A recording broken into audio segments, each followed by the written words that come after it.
गिरीश महाजन तुम्ही याचं उत्तर द्या. मला पहिल्यांदा इथं कळलं गिरीश महाजन तुम्ही जबाबदार माणूस आहात.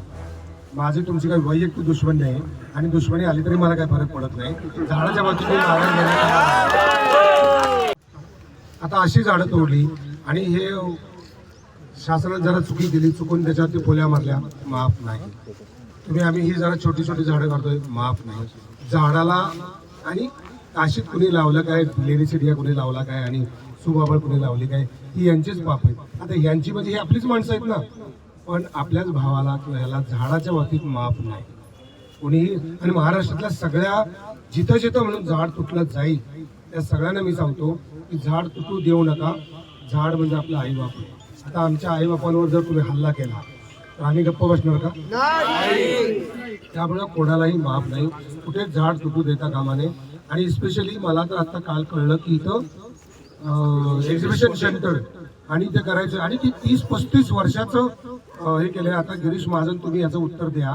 मला पहिल्यांदा इथं कळलं गिरीश महाजन तुम्ही जबाबदार माणूस आहात. माझी तुमची काही वैयक्तिक दुश्मनी नाही आणि दुश्मनी आली तरी मला काही फरक पडत नाही. झाडाच्या बाबतीत मी मारण घेण्यात मुद्दा असा आहे की झाडाच्या तुटताना तुम्ही असं विधान नका करू.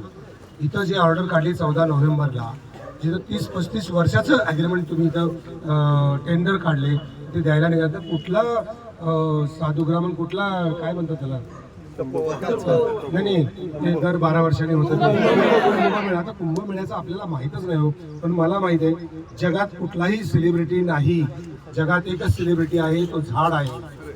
आणि सेलिब्रिटी त्याला म्हणायचं जो जगवतो, जो ऑक्सिजन देतो, जो अन्न पाणी देतो, जो सावली देतो, त्यालाच फक्त सेलिब्रिटी बनायचं. त्यामुळे नाशिककरांनो, मी सेलिब्रिटी म्हणून आलेलो नाही, मी तुमचा माणूस म्हणून तुमच्या बाजूने आलोय. मला चांगल्या माणसांच्या बाजूने राहायचंय आणि वाईट माणसं ही जरी आपले नातेवाईक असतील, जवळचे मित्र असतील तरी ती वाईटच आहे. त्यांना आपण जगू देणार नाही आणि झाड तर मरू देणार नाही.